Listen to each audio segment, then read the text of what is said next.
Hello friends, ધમુસ kitchen and vlog પર તમારું સ્વાગત છે. મિત્રો, આજે આપણે કોઈપણ જાતના લોટના ઉપયોગ વગર ખૂબ જ હેલ્ધી અને ટેસ્ટી નાસ્તો બનાવીશું. અહીં એના માટે થઈ અને આપણે 1 વાટકી જેટલા પૌવા લઈશું. આ પૌવા જે નોર્મલ પૌવા આવે છે એ આપણે લીધા છે. ખાસ કરીને બટેકા પૌવા બનાવવા માટે જે પૌવા વાપરીએ છીએ એ પૌવાનો આપણે ઉપયોગ કરવાનો છે. ત્યાર પછી લીધેલા પૌવાને આપણે ચાળી લઈશું, જેથી એના અંદરનો કચરો, ધૂળ, માટી બધું જ નીકળી જાય. જુઓ, બજારમાંથી ગમે એટલા પેકિંગ વાળા પૌવા લાવો, થોડો ઘણો કચરો તો નીકળી જ જાય છે. ત્યાર પછી પૌવાને આપણે એક બાઉલમાં ટ્રાન્સફર કરીશું અને પાણી નાખી પૌવાને ખૂબ સરસ રીતે ધોઈ લેવાના છે. 2 થી 3 વખત પાણી લઈને ધોશો તો પાણી એકદમ ચોખ્ખું થઈ જશે અને પૌવાનો કલર પણ એકદમ સરસ વ્હાઈટ થઈ જાય છે. પૌવાને આપણે એક સ્ટેનરમાં ટ્રાન્સફર કરી દઈએ, જેથી એના અંદરનું બધું જ પાણી આરામથી સ્ટેન થઈ જશે. હવે આ રીતે ધોઈને તૈયાર કરેલા પૌવાને આપણે 4 થી 5 મિનિટ માટે રેસ્ટ થવા દેવાના છે. અને પૌવા રેસ્ટ થાય છે ત્યાં સુધીમાં આપણે આજના નાસ્તા માટેની એકદમ ટેસ્ટી એવી ચટણી બનાવી લઈશું. એના માટે થોડી કોથમીર લઈ લઈએ. આદુના એક નાના ટુકડાને ઝીણો સમારીને ઉમેરી દઈએ. થોડા લીલા મરચાના ટુકડા ઉમેરીશું અને થોડા શિંગદાણા ઉમેરીશું. ત્યાર પછી આપણે 1 ચમચી જેટલું દહીં ઉમેરી દઈએ. એક નાની ચમચી અડધી જેટલી ભરીને ખાંડ ઉમેરીશું, જેથી ચટણી એકદમ સરસ ચટપટી અને ટેસ્ટી બને છે. તમારે જો ખાંડ ન ઉમેરવી હોય તો તમે સ્કીપ પણ કરી શકો છો. અને 1 ચમચી જેટલો લીંબુનો રસ ઉમેરીશું. હવે ઉમેરીશું સ્વાદ પ્રમાણે મીઠું. થોડું ચપટી જેટલું સંચળ ઉમેરીશું, એનાથી ખૂબ સરસ ટેસ્ટ આવે છે ચટણીમાં. અને થોડું આખું જીરું ઉમેરીશું. હવે થોડું પાણી ઉમેરી દઈએ અને ઢાંકણ ઢાંકી એકદમ સરસ ટેસ્ટી ચટપટી ચટણી બનાવીને તૈયાર કરી લઈએ. જુઓ, ફક્ત 2 મિનિટમાં એકદમ ટેસ્ટી એવી ગ્રીન ચટણી બનીને તૈયાર થાય છે. હવે તૈયાર કરેલી ચટણીને આપણે એક બાઉલમાં કાઢી લઈએ. ત્યાં સુધીમાં પૌવા પણ એકદમ સરસ તૈયાર થઈ ગયા છે અને સાથે સાથે પૌવા ખૂબ સરસ રીતે સોફ્ટ થઈ ગયા છે. જુઓ, આ રીતે મેશ કરવાથી એકદમ આરામથી મેશ થઈ જાય છે. હવે આપણે એક મોટું મિક્સિંગ બાઉલ લઈશું અને એમાં પૌવાને ટ્રાન્સફર કરીશું. ત્યાર પછી જુઓ, અહીંયા થોડા વેજીટેબલ્સને મેં આ રીતે સમારીને રાખેલા છે. ગાજરના એક નાના ટુકડાને એકદમ ઝીણું ખમણી લીધું છે. કેપ્સિકમ મરચાના પણ થોડા ઝીણા સમારીને ટુકડા કર્યા છે. થોડા લીલા વટાણા લીધા છે અને કોબીજને પણ એકદમ ઝીણી ઝીણી સમારી લીધી છે. દરેક વસ્તુને આપણે એકદમ ઝીણી સમારી લેવાની છે, જેથી આરામથી એ મિક્સ થઈ જાય. અને થોડી ડુંગળીને પણ મેં ઝીણી ઝીણી સમારી લીધી છે.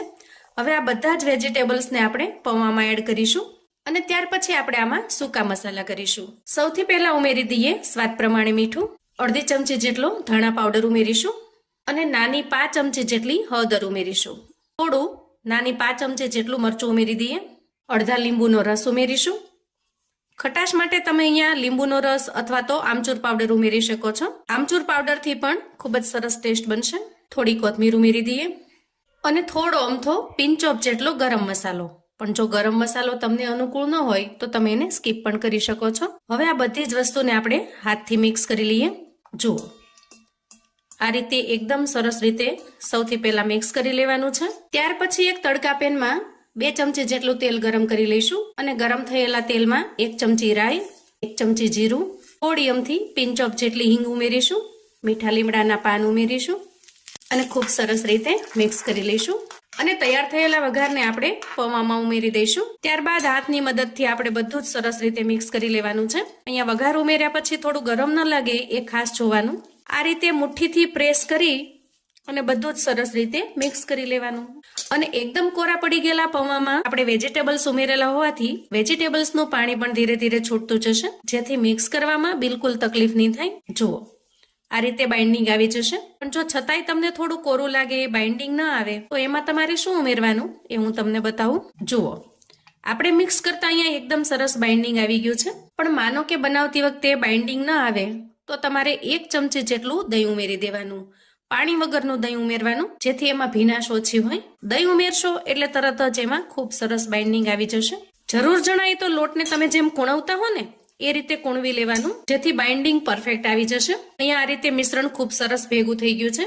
હવે આપણે તૈયાર થયેલા મિશ્રણમાંથી થોડું પોષણ લઈએ અને આ રીતે બોલ્સ બનાવી લઈએ. બોલ્સ બનાવવા માટે તમારે હાથને તેલવાળા કરવાની પણ જરૂર નહીં પડે. જુઓ, હાથમાં બિલકુલ નહીં ચીપકે. આ રીતે એકદમ સરસ બોલ્સ બનાવ્યા પછી વચ્ચેથી થોડું પ્રેસ કરીશું અને ટિક્કીનો શેપ આપીશું. બનાવવાની રીત એકદમ સરળ છે અને ખૂબ જ ઝડપથી ફટાફટથી તમે આ નાસ્તો બનાવીને તૈયાર કરી શકશો. એકદમ સરળ, ખૂબ જ ઝટપટથી બની જતો અને એકદમ હેલ્ધી પણ, કેમ કે નાસ્તો વેજીટેબલ્સથી ભરપૂર છે. 100% આ રીતે નાસ્તો તમે ક્યારેય નહીં બનાવ્યો હોય એટલો ગજબનો ટેસ્ટી બને છે, સાથે સાથે હેલ્ધી પણ છે. અહીંયા આપણે બધા જ મિશ્રણમાંથી આ રીતે આ શેપમાં નાસ્તો બનાવીને તૈયાર કરી લીધો છે. હવે આપણે ગેસ તરફ જઈશું. અહીંયા અગાઉથી જ ગેસ ઉપર મેં પાણી ગરમ થવા માટે મૂકેલું છે. હવે આ કડાઈની ઉપર આપણે એક કાણાવાળી ડીશ અથવા તો પ્લેટને સેટ કરીશું અને એને ઓઇલથી ગ્રીસ કરી લઈશું. ત્યાર પછી તૈયાર કરેલા નાસ્તાને આપણે એના ઉપર સેટ કરી દઈએ. જુઓ આ રીતે અહીંયા થોડી આપણે વચ્ચે જગ્યા રાખી છે જેથી સરસ રીતે સ્ટીમ થઈ જાય. ત્યાર પછી આપણે એને કવર કરી લઈએ અને આ રીતે અંદાજે 3 થી 4 મિનિટ સુધી સારી રીતે સ્ટીમ થવા દઈએ. હવે અંદાજે 3 મિનિટ પછી આપણે ચેક કરી લઈએ. એકદમ સરસ સ્ટીમ થઈ ગયા છે. ગેસની ફ્લેમને આપણે અહીંયા બંધ કરીશું અને નાસ્તાને થોડીવાર માટે ઠંડો થવા દઈશું. સ્ટીમ થયા પછી નાસ્તો થોડો ફૂલી જાય છે અને એકદમ સરસ સોફ્ટ થઈ જાય છે. નાસ્તો સરસ ઠંડો થઈ ગયો છે અને આપણે એને ડીમોલ્ડ કરી લીધો છે.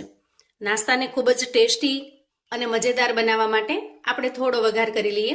એના માટે ગેસ ઉપર એક પેન મૂકીશું અને અંદાજે 1 ચમચી જેટલું તેલ લઈશું. તેલ થોડું ગરમ થાય એટલે આપણે 1 ચમચી જેટલી રાઈ ઉમેરી દઈએ અને થોડું જીરું ઉમેરી દઈએ.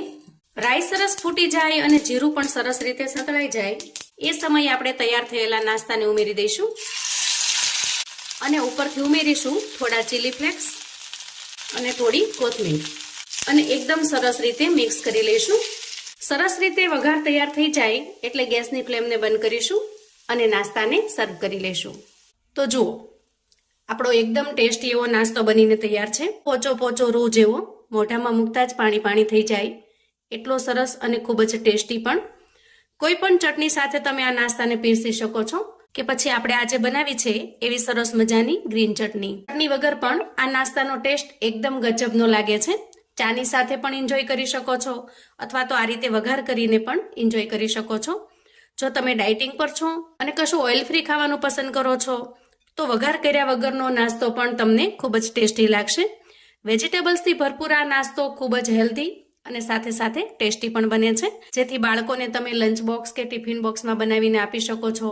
સાંજે નાની મોટી હળવી ભૂખમાં અથવા તો સવારે બ્રેકફાસ્ટમાં પણ બનાવી શકાય. એના માટે પરફેક્ટ હેલ્ધી ઓપ્શન છે. તો મિત્રો આવું અવનવું જાણવા માટે અને મને સપોર્ટ કરવા માટે ચેનલ પર જો તમે નવા છો તો પ્લીઝ ચેનલને સબસ્ક્રાઇબ કરો. વિડીયો ગમે તો લાઈક અને શેર કરો. તમારા સગા સંબંધી મિત્રોને પણ આપણી આજની એક પણ લોટના ઉપયોગ વગરની એકદમ ટેસ્ટી એવી નવી રેસિપી ચોક્કસથી મોકલી આપજો, જેથી એ લોકો પણ બનાવીને તૈયાર કરી શકે, એન્જોય કરી શકે અને એના પરિવારને પીરસી શકે. કોમેન્ટમાં મને ચોક્કસથી જણાવજો મિત્રો કે આજની આ ટેસ્ટી નાસ્તાની રેસિપી તમને કેવી લાગી છે. ફરી મળીશું એક નવી રેસિપી સાથે.